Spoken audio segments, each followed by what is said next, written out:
I think we have a very lively session coming up. You all know the topic. We are in Stream A and we are looking at the Damilano session, understanding retail's greatest growth opportunity at the top of the economic pyramid for premium bridge to luxury and airport retail. So, somebody actually asked me when I was there saying, is this the session that this is? I said, yes, obviously that person was extremely interested. And like every other session at the IRF, we always get specialists, and I think that's one of the intentions, to get more and more specialized knowledge, and we have an extremely strong panel here. I'll do a quick introduction, and then I think Jane wants them to talk a bit about themselves and their company. I'll start with, on my immediate left, we have Jane Rafter, founder, owner and publisher of Retail and Leisure International UK. Thank you, Jane, for coming in. And is this your first time at the IRF? Sixth time, alright. In a decade-old IRF, this is the sixth time. So you are as much an India expert as you are an international retail expert. We have Shailesh Chaturvedi, the chairperson IRF, on the economics of the business. That's the stream that he's looking at, and of course he's the CEO of Tommy Hilfiger.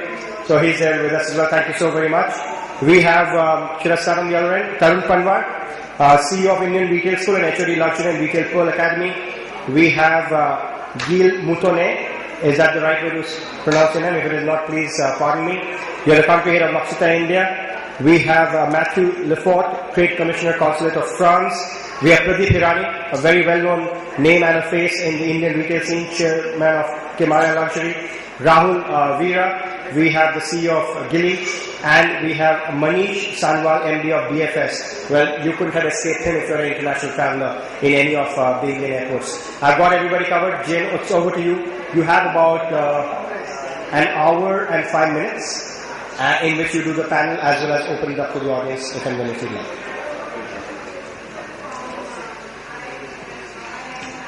Good afternoon, ladies and gentlemen, and welcome to this afternoon's session. Understanding retail's greatest growth opportunity at the top of the economic pyramid for premium, bridge to luxury and airport retail. I'll just do a quick introduction to the session, and then I'll ask each of the panellists just to introduce themselves so that you know who they are and what they're going to be talking about. There was once a time when luxury brands stood aloof, commanding loyalty through reputation and heritage alone. Products were clearly everything and sold themselves. Customers only touched the brand person to person. Communications were issued through broadcast channels of prints, ads and sponsorships. Brand loyalty was often passed from generation to generation. At the beginning of this century, there was a dramatic shift in luxury customer values. The lines between luxury, premium and mass market started to blur. More new brands entered the fray, and now competition is tougher than ever before. Added to this, the entire industry must now cope with 24/7 real-time interactive communications, and customers are demanding to be treated as individuals. But luxury brands have failed to invest in managing their customer relationships. Let's see what we can do. First of all, can I start with Shailesh and ask him to introduce himself and a little bit about his company, and then each of the panellists will tell you a little more. Good afternoon, everyone. My name is Shailesh Chaturvedi, and I work with Tommy Hilfiger, the apparel brand. I'm also the chairman of this IRF as a co-chairman for the economic stream. Tommy Hilfiger has been in India for last 9 years, and we do business in own store and shop in around 43 cities, and we have 165 point of sale, including 80 exclusive stores. So that's about Tommy Hilfiger. I'll pass on the mic to Gilles. Thank you. Good afternoon, everybody. My name is Gilles Motounet. I represent L'Occitane en Provence. It's a brand which was born in Provence in 1976, and we promote that part of France with natural products. The company has been in India for 4 years, and today we have 14 point of sales in 6 cities, out of which 10 are our own stores, and we have 4 shop-in-shop with Shopper Stop. Good evening. My name is Manish Sanwal. I work for DFS India, which is one of the largest travel retailer worldwide. It's a part of LVMH Group. based out of Hong Kong. Currently, we operate the entire duty-free in Mumbai International Airport, and we operate few specialty stores in Delhi International Airport. Thank you. Good afternoon. My name is Mathieu Lefort. I'm Trade Commissioner at the French Consulate in Mumbai, and I'm also in charge of consumer goods for the entire South Asia. Our duty at the Trade Commission is to try to help French companies and Indian companies to develop more business together, including retail and luxury. Hi, my name is Pradeep Hirani. I'm the chairman of Kimaya Fashions Private Limited. Our brand Kimaya is a luxury brand selling curated and edited collections of top Indian designers. Besides this, we have another brand called Karmic, which is a British luxury brand, which proposition is designer wear at $100. This is what we do. Hi, my name is Rahul. I work for Gilly. Gilly has been in India for the last 18 years, and we are basically into branded diamond jewelry. We sell through close to around 200 distribution points in form of SIS, standalone stores, selling it to distributors and retailers. Last year, we have done a brand extension exercise and we have entered into apparels. So you'll also find Gilly apparels, which are basically ethnic wear for ladies. Thank you. Good afternoon. My name is Tarun Panwar. I represent Pearl Academy. Pearl Academy is the largest private fashion design and business school. We are part of American University, Laureate International University, with 60 universities and 1 million students. And we have campus in Delhi, Noida, Jaipur and Chennai. We are also proposing a campus in Mumbai. We have around 3,000 students and around 500 student fashion, business and retail areas. Thank you.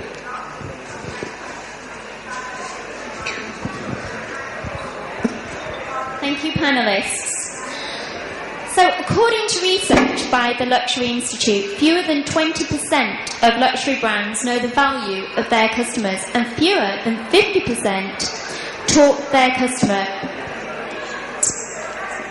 customers will remember the brand that remembered their birthday or what they chose when they last shopped. How do you each create a distinctive value proposition within each of your businesses? Because luxury brands obviously need to firstly define their positioning for their loyalty proposition and how aspirational it is. How do you each go about this? If we can start with Gilles. Well, like I said in the introduction, with L'Occitane, it all started with a dream and a story to promote Provence as a part of France and all the beauty of that place and all the plants and flowers that grow there. And Olivier Bossan, who created the brand in 1976, started just after doing his studies by buying an alembic and getting essential oil for lavender and starting soaps door to door. Then it grew like that. So we have that story, and the store we do today, the architecture of the store, trying to build up that atmosphere. Right from the flooring with the tomates, which are actually part of the houses in that part of France. So the environment and the story of the brand, we're trying to highlight that as much as possible. Thank you. And Manish, obviously you specialise in airport retailing. How would you say this is different for you in the brand repositioning? Because how is it different for you than high street shopping centres? I think one big difference is that we are a pure operator. So we don't have our own brand. We bring a host of brands, we deal in hundreds of brands, thousands of SKUs, and we present all of those to a customer. Now, one big thing about travel retail is that most of the Indian travelers are either one-time travel in a year. So more than 85% of people who travel through international airports do it only once a year, which makes it extremely critical for us to have the moment of truth to be very, very correct. Because if a customer gets a wrong impression, he gets back to us after 1 year. And in that 1 year, he keeps on telling everyone that DFS is not a good store. Conversely, if we convey, if we are able to convey a good impression, then for 1 year he keeps on talking about DFS being a good store. Now, what does a good mean in a travel retailer's perspective? Obviously, duty free has a very, very strong connotation with a value proposition. I mean, so you buy duty free because you feel it is priced correctly, it is cheaper than what you would get anywhere else. So you have to be correctly priced. It's extremely important. And the second thing, very, very important in travel retail, is that you have to have an availability. Because if a customer wants to buy a pink colored bag and he thinks he will buy when he is in the airport and you don't have it, next 1 year he'll be unhappy because it was not there when he wanted to buy.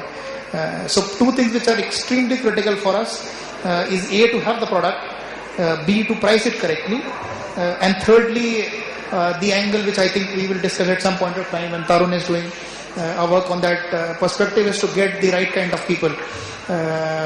This floor staff is extremely important, much more important to us than it is in a traditional high street store, because the opportunity which I get to create an impression are very, very limited. If you goof it, you just don't get it again, for at least for one full long year. And exclusivity and individuality are important.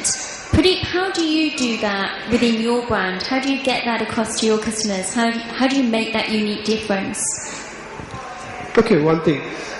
It's a known fact that one man's food is another man's poison. So you need to customize, you need to individualize, you need to do that.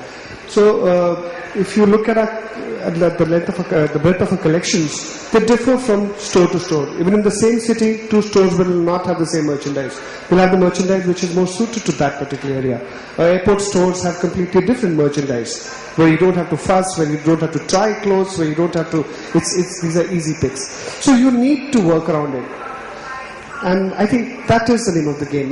They're buying a brand, but at the same time they're buying a specific thing. Well, what you sell in the north of this country and what you sell in the south of this country are two completely different things. And Rahul, you have a difference with your organisation, branded differently. How do you put this across? Because you're quite unique in your offering, aren't you?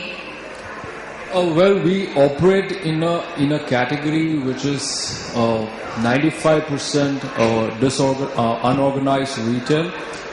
We are also operate in a category where when you go to buy jewelry, the retailer will give you a complete breakdown of the cost of the raw material. So you get to know the gold price, get to know the diamond price, you get to know the labor price.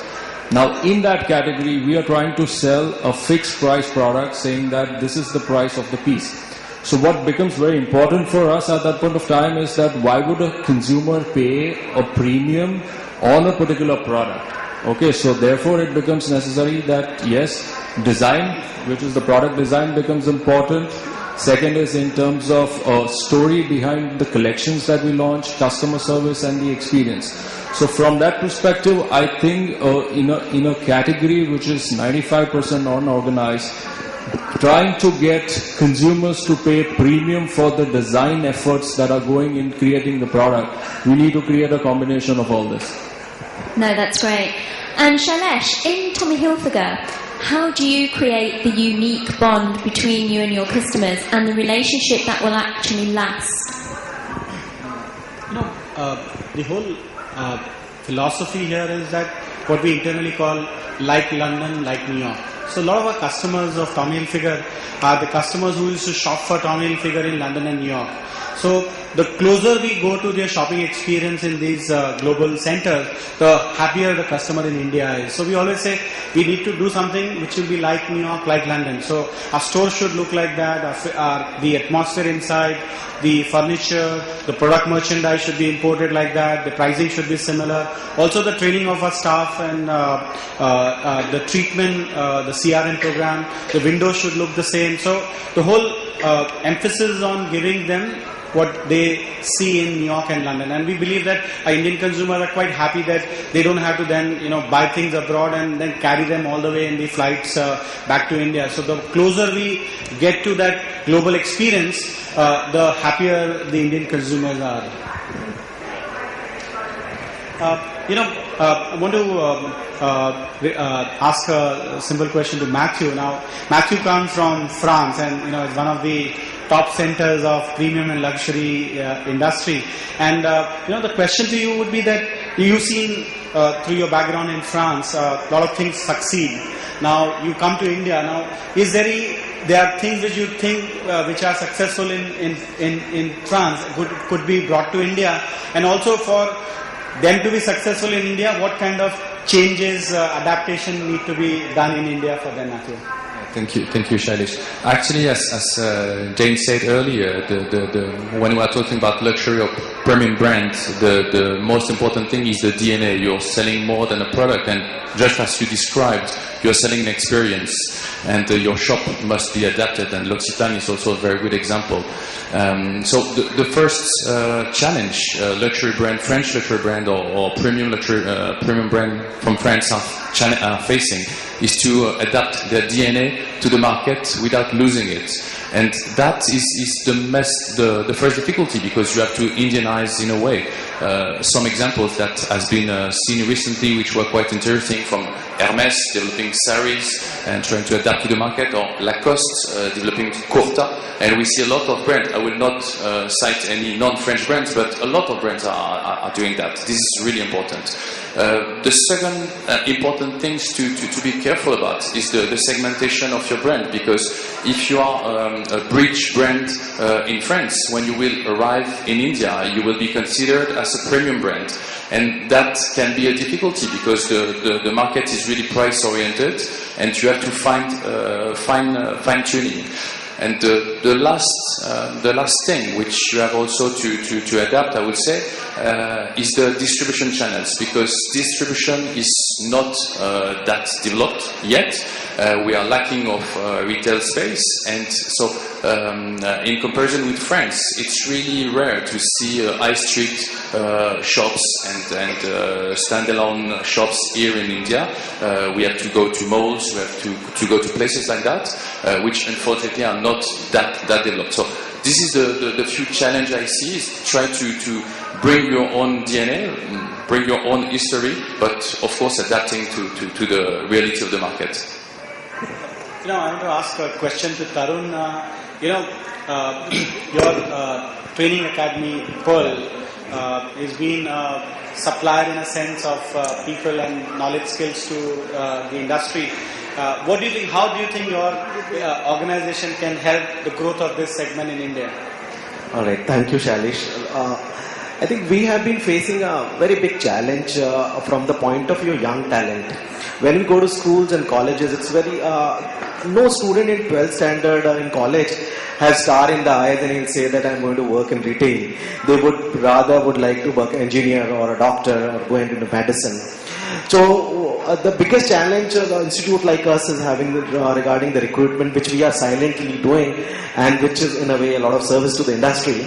And we work with the principals and college students and do the workshop and give them the perspective how the careers are going to emerge over a period of time in retail and fashion space. Good thing has happened over a period of time is emergence of the brands like Kimaya or Tommy, or now we are seeing Gucci and Chanel and Christian Dior and Ferragamo. Parents were earlier very reluctant to see their children in a retail store. It was a really big social stigma for them that I don't want my daughter to work in a retail store where possibly my relative will walk in and see and they will drop dead. But then I think we are intensely working with the parents and with the students, and now to a very large extent we are successful, and these things are changing. So of course on one end we give intensive training to them, but it is also a challenge that we recruit good quality talent so when they work in the industry. So I'm quite glad that last 2 years we have seen an excellent growth and the kind of quality of students we are having, and now we have reached to 3,000 students. And this year the growth of the student joining for luxury in this program is by 50%. So I think things are changing, mindsets are changing, and hopefully I think talents want to work in the fashion and luxury space. So these are all good signs. Thank you, Tarun. Luxury brands should engage customers through emphasising their long-standing reputation, legendary designs, deep-rooted influence on the industry.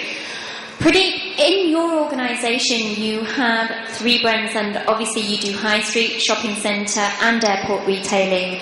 How do you make sure that you engage your customers through all your experiences? Okay, we have specialized capsules for our clients. Our CRM is not just tracking logistics, okay, tracking numbers. It is basically, it's very, very personal. Okay, I'll give you an example. Before we launch, 4 times a year before we launch the collections in our store, we call top 100 clients of that store across to have a preview of this category. So they get to see it first. They get before it's exposed to the world. We do wine and cheese evenings where we invite designers to do workshops on different types of dressing and all of those kind of things, only for our top 100 to 200 clients. We do all of these kind of things very, very often.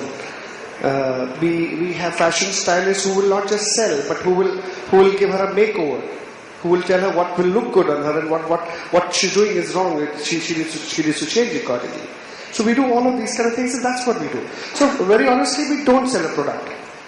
Do we sell clothes? No, we don't sell clothes. We sell an ego massage. We are in the business of selling ego massages.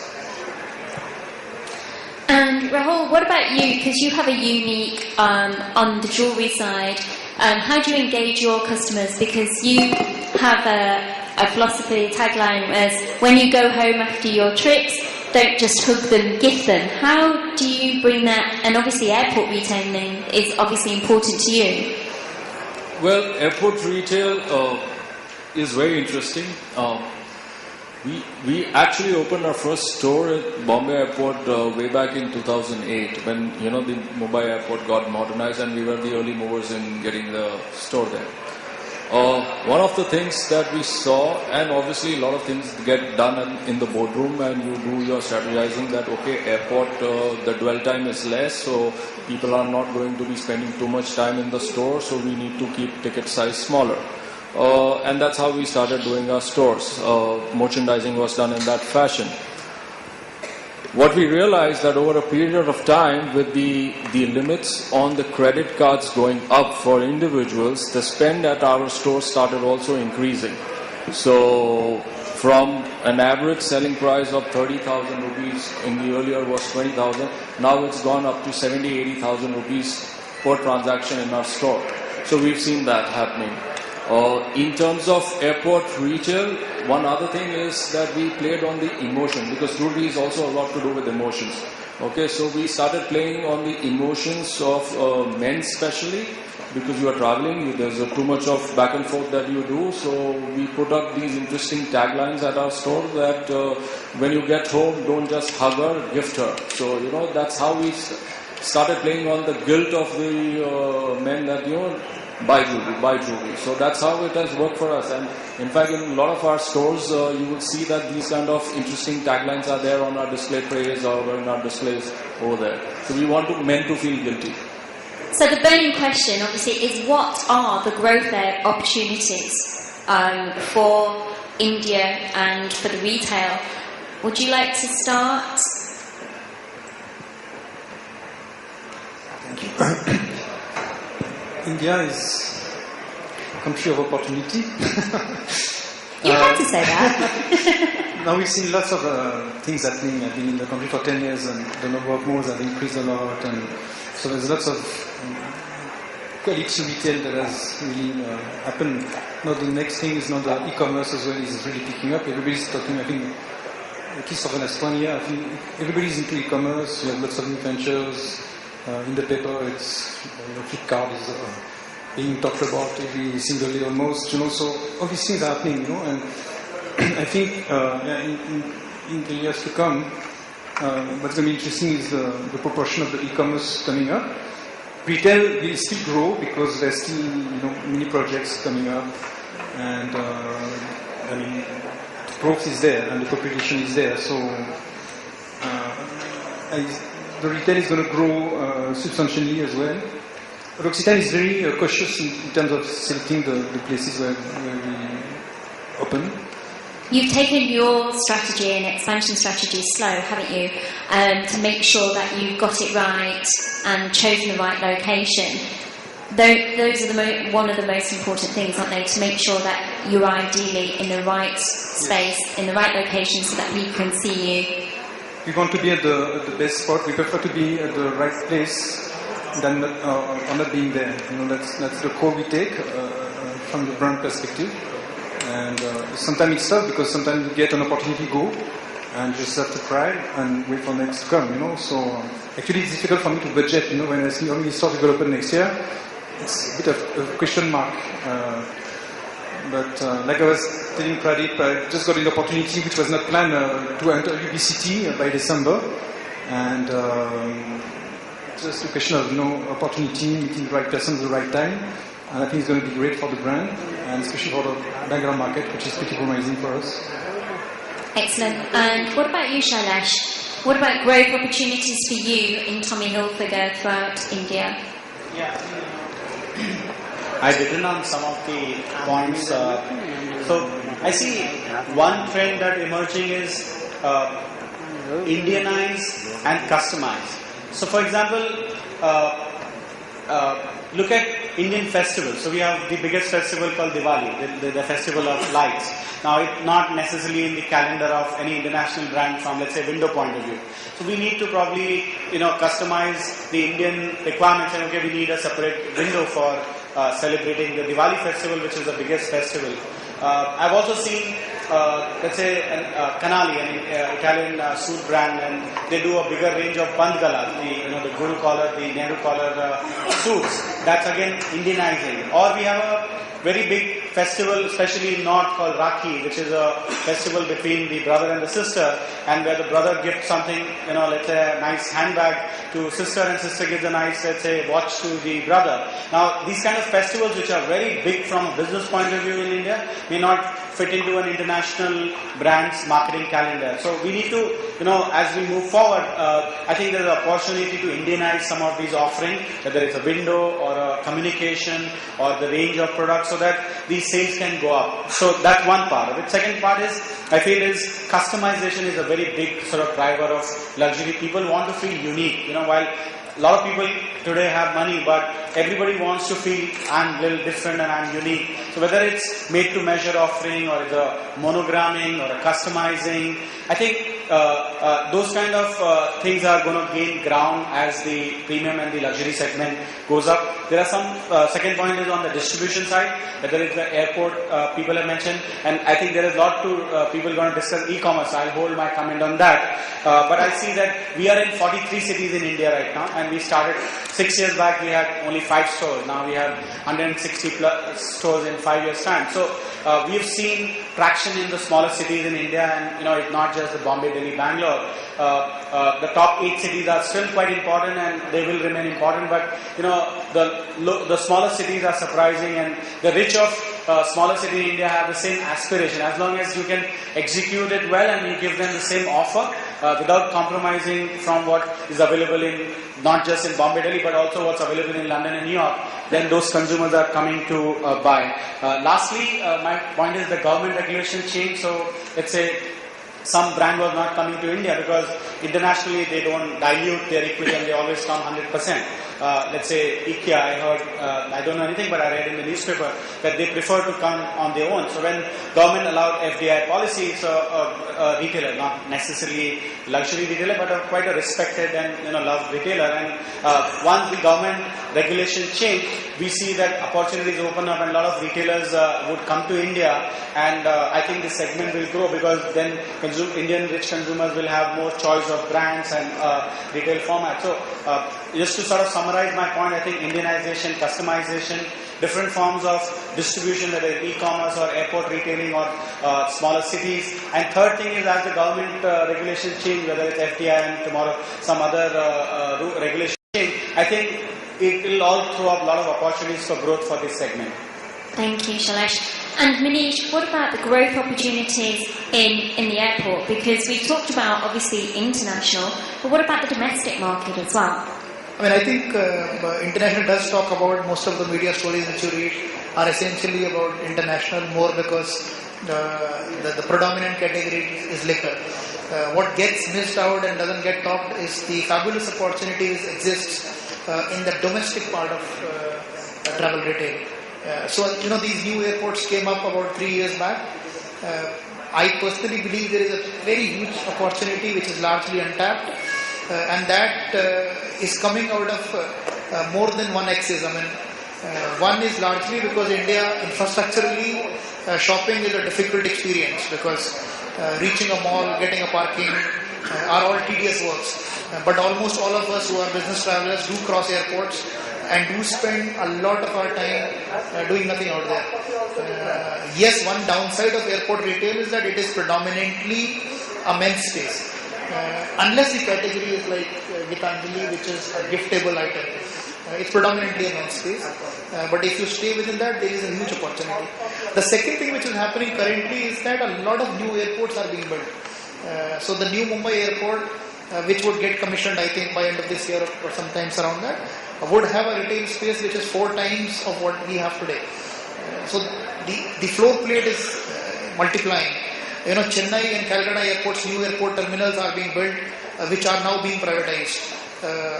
And airport authority is doing some new airports in Goa, in Ahmedabad.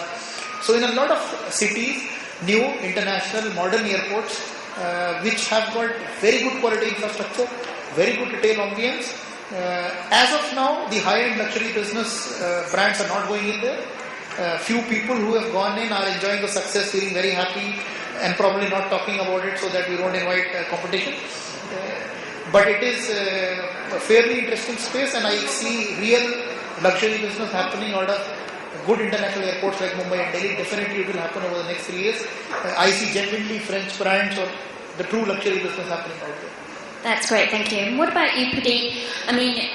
On the growth opportunity side, you're really good on the e-commerce side, omnichannel, multi-channel retailing. How do you think that is going to grow with Indian businesses? And can you tell us a bit about your experiences through Kamaya? Okay.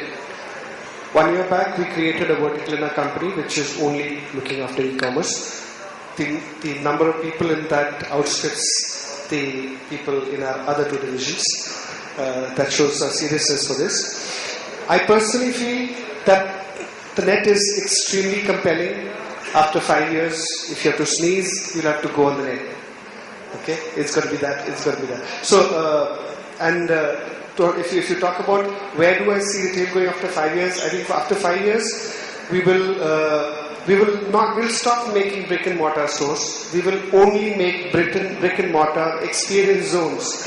They'll only be there to communicate the DNA of the brand, to show the experience of the brand, but not to sell. We will guide them to our e-commerce site. We will herd them there. It is our responsibility to make sure that our clients can go about the touch and feel element it's a mental block to go about that and to actually buy from the net, because how many stores can I keep on going on making? There's no limit to it. You do 100 stores, it's less. You do 200, it's less. It's on and on. This way, if I can push my client on the net, I can take care of that problem. Excellent. We've talked about that wealth is getting younger. Could this explain why people are put in positions of power within a company at a younger age, compete with a younger market? How many of you had experiences where within the company that the higher it has come down, the age and the experience? My company average age is around 25 years, so we are very, very young. At 45 years, I spoiled the weighted average of my company, but otherwise, we are a very, very young organization. For us, we're a startup still 4 years old, and so it's very young. I'm the oldest for sure. But I have a good cream for my face, so it doesn't show.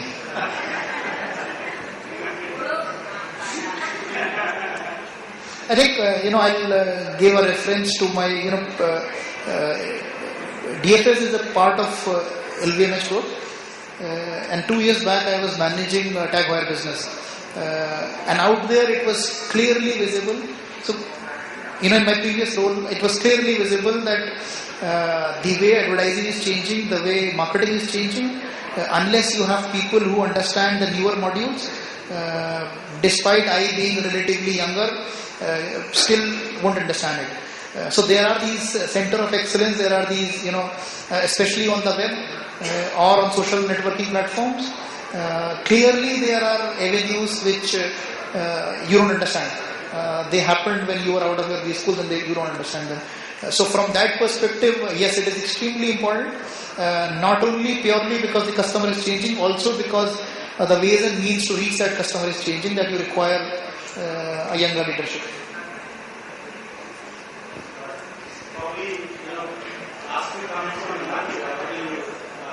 And then we'll throw up to the audience for the question and answer session. Maybe the last comments from I just wanted to make just one comment. I'm not representing a brand, of course, but if you talk about the French luxury industry, French luxury industry has been selling to India for centuries.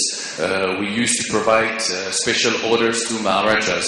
So the good point is that right now luxury is also democratizing. So it's in the democratic country, the biggest democracy in the world, it's a good point for us also.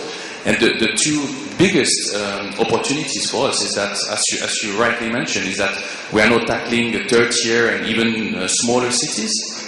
The other big point is e-commerce. We are reaching even more people. So we are really, really positive about the outcome of the market. So we are not selling only to a few, to a happy few, but to much, much more and many, many customers.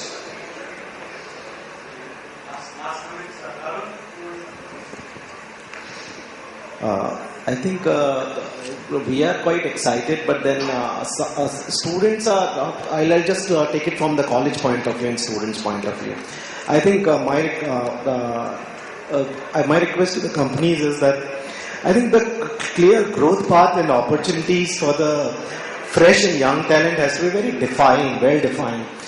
If a good entry opening in a front end is there, I think those who are very talented young students who have strong orientations to grow faster, I think if they are stuck for 3 or 4 years at the front end position, I think it becomes disappointing, and there is no role model for young generation of retail professionals who are coming up. So I think my request to the industry is clearly identify fast trackers and who are the winners, and clearly identify a fast track growth paths for them. And once we have a role models and winners in that, we'll be able to have a young and promising talent much more in numbers. I completely agree. I mean, that's true. You need to identify fast track and put them upstage. In fact, going by this thing, our last CEO was 47 years old. Our current CEO is 32. Our current COO is 28, and he's in this room.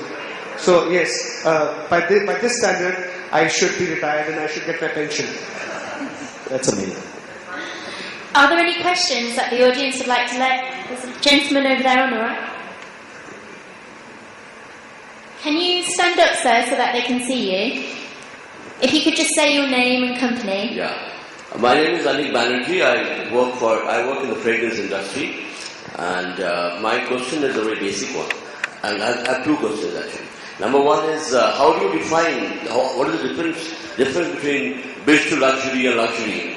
And is it only price? And is the definition can change in Indian context? Number one. Number two is how do you nurture a luxury or bridge to luxury brand initially? Should you only have your own retail, or you can go into multi-brand retail also? Do you have your own retail to nurture, or you go into many other stores? Okay, price is not the differentiator, because price is a relative term. What is outrightly expensive for one person can be reasonable for the other person. So it's not the price. Okay, your second question about whether it has to be own brand or multi-brand, that is also not relevant. Because how does it matter?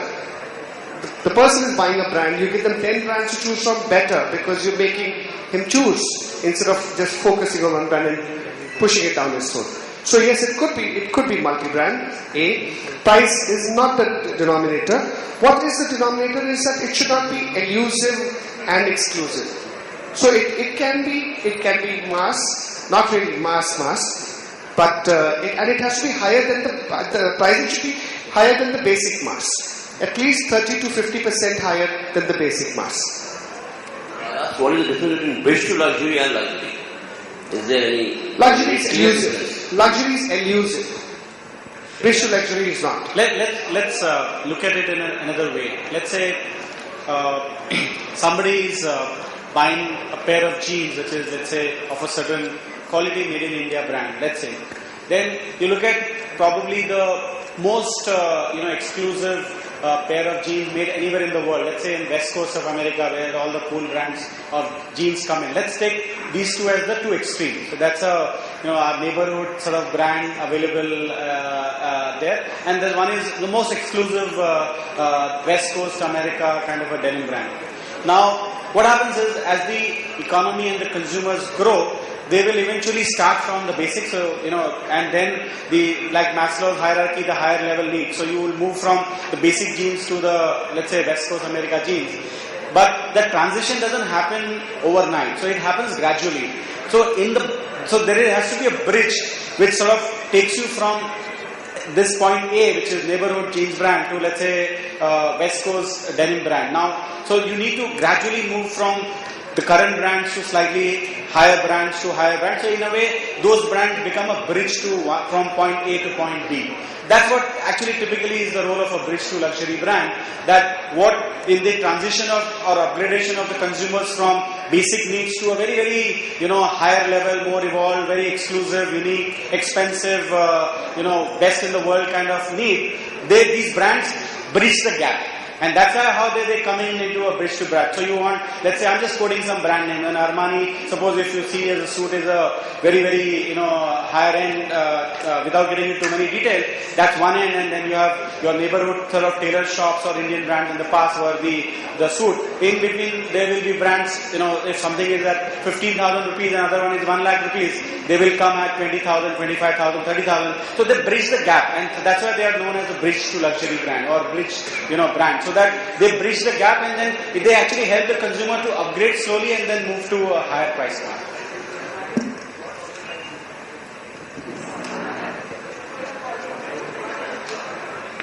Hi, I'm Dinmani. I work in the apparel industry and I have a question for Shailesh.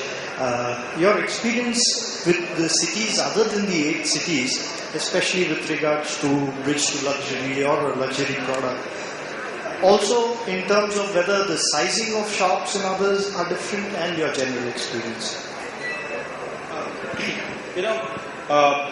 See, ideally, wherever you go, you should have a similar format, in terms of size of the store also. But for sure, the product has to be the same, the pricing has to be same, the shopping experience has to be same. But the reality is that some of the product segments, their sale comes down as you go to smaller cities. So, for example, let's say Western wear for women, it slows down in terms of appeal as you go to smaller town. So by that logic, your store has to be a little smaller because then there are some categories you're not able to sell in those smaller stores. So what we do is that we do sort of so we take a risk on going to a new city, but then we don't take another risk because then it becomes too risky a decision. So where you take, yes, we are very confident, we will go and try, but we will not compromise. So we will give the same product, similar quality of staff, the same service, similar fixtures. So there's a lot of common experience that's going on, but then we balance our risk in a way that saying, okay, maybe in the beginning it is smaller store, and when the store becomes successful, then we actually then increase the size later on. So maybe in the first step you have to match the size of the market in that city to the size of the store, because eventually by taking all this risk and working so hard to give international experience, you want to make money also. You don't want to then, after taking so much effort, to end up with sort of egg on your face. So you need to balance your risk. Any more questions? The gentleman again. Oh. I just wanted to ask one thing. We have heard that the luxury brands, if you give too much schemes or buy one get one free and go, all that to a luxury brand, the value goes down.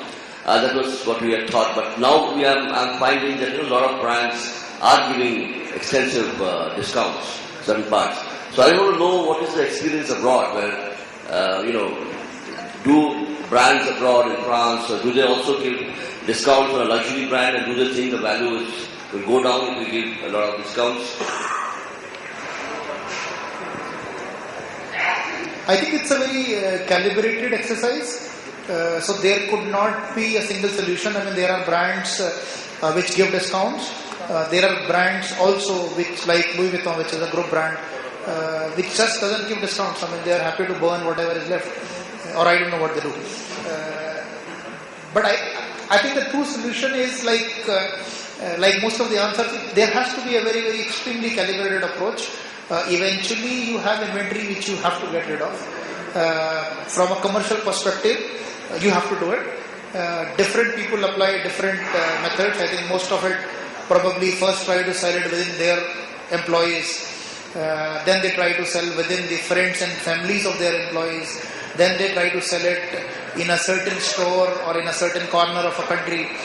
So there are calibrated approaches attached to it.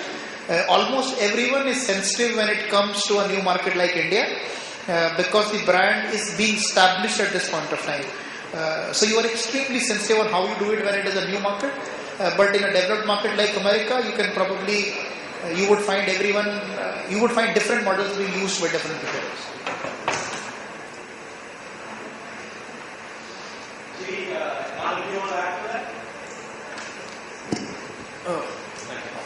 Well, in terms of discount, I agree with Manishi, because every brand has a certain DNA and they position themselves in a certain manner. They have a certain roadmap on how they want to be perceived over a period of time and in their entire future.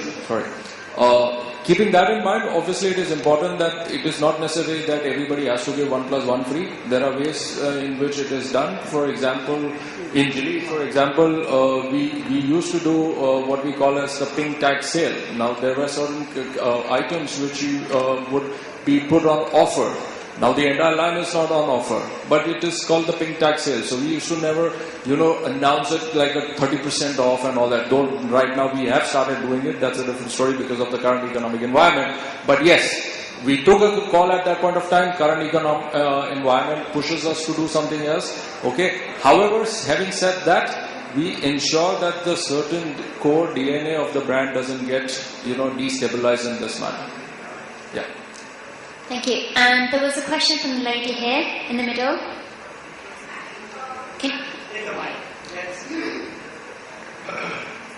Hi, my name is Shannon and I'm from the Times Group. So, I had a question for the entire panel. As you can see, the tier 2, tier 3 cities consumers suddenly have a much higher propensity to spend on luxury items. May not be for apparel so much, but more for accessories, luxury cars, those kind of purchases. So, how do you see the next 8 or 10 years in terms of moving from metros to the tier 2 and tier 3 cities? Tier 2, tier 3 city is the answer right now.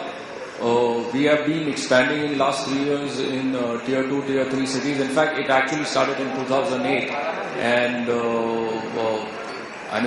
we never thought the world would go into that kind of an economic collapse. But it did, and thankfully for us, we had already started expanding in those markets, and we didn't see a dip in the business because of those markets. Though metros were affected because banking, insurance, IT, all these sectors, were down, and the spends were down in those markets. But your tier 2, tier 3 markets, yes, it's business economy. There are medium and small size entrepreneurs. So that's where the business is actually moving. And you are very right. They have the propensity to spend. Earlier there was no retail environment available. Slowly malls and streets are getting developed over there. Those guys used to come to the metros to shop, but now things have changed. The brands have started going to those markets. So 100%, 2, 3 is tier 2, 3 are the markets for India right now. You want to share your China experience? No, I know it's L'Occitane again. We're going to grow steadily, and I still have worked in tier 1 city, tier 2 city before stepping into tier 2 cities. All I know is that through e-commerce, we get orders from those small cities, and we're happy about that. It just shows that in India, you have customers all over across wherever. In any cities, you can get customers for L'Occitane. Now, comparing to China, we get every month a monthly newsletter from Hong Kong, comparing the number of stores all across, and I was amazed to see that in China you have 132 stores So there's still scope for me here. Just a tier 2, 3 city. I'm working in this industry for the last 21 years, and I would say, but for the last 5 to 8 years, the business out of the top 20 cities was quite small for most of the Indian brands. But in the last 5 to 8 years, the business has really grown, and you could explain the reasons. Real estate prices went up, and in the smaller city, the wealth sort of transferred. As the Indian GDP was growing up at 8.5% since 2003, it was percolating down to the smaller towns, and the affluence was showing, the desires were coming on for the consumption of these goods. I've been traveling for opening Tommy Hilfiger stores to smaller towns. We are now in 40 plus cities. We always used to say that I personally was very surprised when we saw a lot of German car dealership in Raipur and Rajkot, and I went to a lot of relatively smaller towns, and we saw that even before Tommy entered those cities, we had probably a German car dealership already there, and we saw a lot of pizza chains. So we always used to see the pizza chains were going very aggressively. A Domino's pizza chain you'll find in most of the smaller cities you would go to. So we were forming our own opinion that if I go to a city, I want to look at these things. I want to see some of the international pizza chains. We want to see some premium car dealership in those cities, because any brand like Tommy was not there in those cities. So we had to take our own sort of calls. I feel that now we are in 40 cities, and a lot of Indian brands are now in 50 cities, 80 cities. So we are reaching a bigger population of cities, and it will only keep adding up as the Indian economy keeps growing, and they will populate down to smaller towns. Any final question? Just gentleman over there on the far corner. Hi, my name is Augusto. I'm the Trade and Investment Commissioner for Colombia. I think all of you have said that one of the most important things is how engaged the customer, right? But I'm pretty sure that most of your customers are looking for new things, right? Always. So the question is basically, how do you do innovation to have high quality products to engage those customers here in New York, basically? Thank you. As a brand, yes, we have a VIP program first, which means that whoever comes to the store, they can enroll and they get private, they get to know what's coming next. And again, the window is very important. We actually track what is the percentage of the window on a monthly basis, and we launch around 8 to 10 products every month. So there's still, new stories coming to the store. So people keep coming back and coming back and coming back, because there's either a special edition, an addition to a range. We're launching a new fragrance next month. So there's always something happening in the store. That's what retail is all about. You keep coming back because you want to see new things. I think as well, you can also engage your customers using innovative projects. There's a retailer in Germany that just launched a brand new concept called Delikatessen, whereas it's a retail store, but in the middle of the store is a working kitchen. So they have chefs and celebrity chefs come cook some food, and then people buy all the produce. So they're engaging customers into the store by being innovative, but they're also showing them how to do it, and they're maximising sales as well. So you can still engage your customers, but by using innovative methods. Anything else? Anybody else? Right. Yeah, I have a question. Okay. Yes. Right. Hi, I'm Visa from ThoughtWorks. So, someone rightly pointed out that luxury retailing in India is at a very sensitive and fairly nascent stage as well. And having said that, there is a lot of brand value and experience that we're talking about in luxury retailing. So one interesting thing which has come out, I think, pretty often is about copycats in luxury retailing and how that's affecting luxury retailing, and especially in India right now, right? So if you really look at it, Louis Vuitton has actually lost a significant brand share across the world to Prada and Gucci because of, the copycats. and that seems to be taking a very higher stance in India at the moment. Just curious to know what anybody's take on that would be.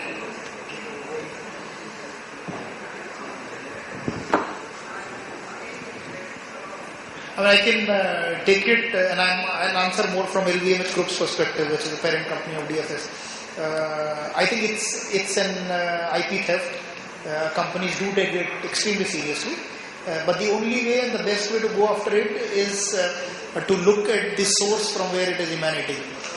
So I will not name, but the entire effort from brand's perspective is not so much to chase somebody in Palika Bazaar who's selling it in Delhi. So we are not so much chasing on the guy who's selling it, because if you go after this guy, a second guy will evolve. If you go after second, a third guy will evolve. I think the best way to do is to work with government authorities, sometimes with customs, but most of the time the best way to go about is to figure out from where they are being manufactured. A lot of good quality IP thefts are fairly big manufacturing units which are doing it. And that's where the key effort is being done and is being controlled.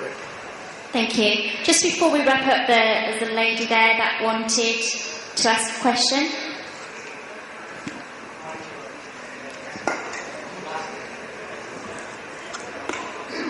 Good afternoon. I'm Claudia from a small travel company, boutique travel company based in the UK, entering the Indian market. So my question to the panel is, which are the key elements for a new brand coming into the market and building brand awareness in this niche of customers, which is the luxury high-end customer, and which are the key drivers for the consumers there? Thanks. One way I would say that there are these 5 global impression hubs. There are 5 cities where Indians connect with very strongly. These are in Asia, Singapore, Hong Kong and Dubai, and we connect a lot with London and New York in United States. Now what happens is that it's sometimes very difficult to build luxury brand, especially if they're international nature and not Indian luxury brand. If they are not big in any of these 5 cities, then it's very tough to bring suddenly something very expensive and comes and which you have not seen in London or New York or in Hong Kong, Singapore or in Dubai. Then Indian consumers find it a little strange. So it's very difficult to bring. But I'm assuming that you're talking about a brand which is already present in any of these 5 impression hubs. Then what happens is that then it's easier because a lot of Indian rich people would have traveled to these impression hubs and they would have seen the international brand. Then instead of building the brand here, it's more of building the high quality execution in India. So if your stores here look like these, the stores in Dubai or in Singapore and Hong Kong, especially on the premium end of the price point, then Indian rich consumers say, oh, I saw this in Bond Street, so okay, I'm okay to buy this in Emporium Mall in Delhi also. So, but then the execution has to be very clear. So it's not a communication issue, it's more of a retail shopping experience issue that the Indian consumers want that comfort that it is as good as what they get abroad in terms of product range, pricing, offer, service and whatever they get. So if you want to build a brand here, then you have to take a brand which is available in these 5 cities and also then execute them really well in India. Thank you, panel. Understanding retail's greatest growth is very complex, but we have a guide to a magnificent 7 which may help you. Create a distinctive value proposition for your brand. Define the exchange of value in the relationship between your brand and your customer. Map your desired customer journey. Develop a personalised, interactive communications program. Enable your customers to become active brand ambassadors. Collate and join your data to generate penetrating insights. And finally, evaluate performance to drive customer value growth. I hope today's session has been of an insight to you. And thank you, panel, for joining me. And I hope this has been of use. Thank you.